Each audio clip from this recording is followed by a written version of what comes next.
بسم اللہ الرحمن الرحیم۔ شروع کرتی ہوں اللہ کے بابرکت نام سے جو بڑا مہربان نہایت رحم کرنے والا ہے۔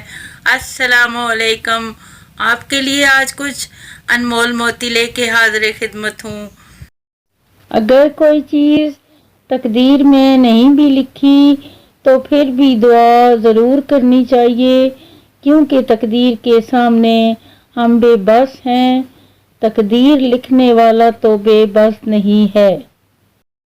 رسول اللہ صلی اللہ علیہ وسلم نے ارشاد فرمایا، قیامت کے روز لوگوں کے درمیان فیصلہ ہونے تک ہر آدمی اپنے صدقہ کے سائے میں ہوگا۔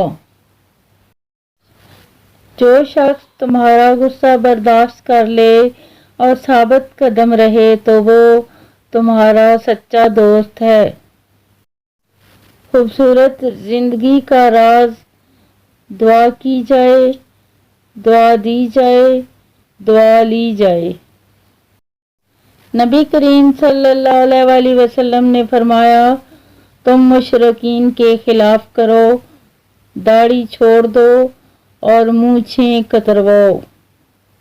خاموشی ایک ایسی عبادت ہے، فرشتہ اسے لکھ نہیں سکتا، شیطان اسے بگاڑ نہیں سکتا، اور اس رب کے سوا کوئی اسے جان نہیں سکتا۔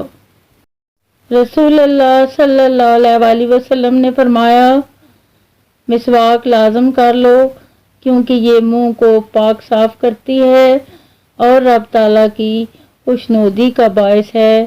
مسواک منہ کی صفائی، پاکیزگی اور رب تعالیٰ کی رضامندی کا ذریعہ ہے۔ سورج اور والد کی گرمی برداشت کرنا سیکھو۔ جب یہ ڈوب جاتے ہیں ہر طرف اندھیرا ہو جاتا ہے۔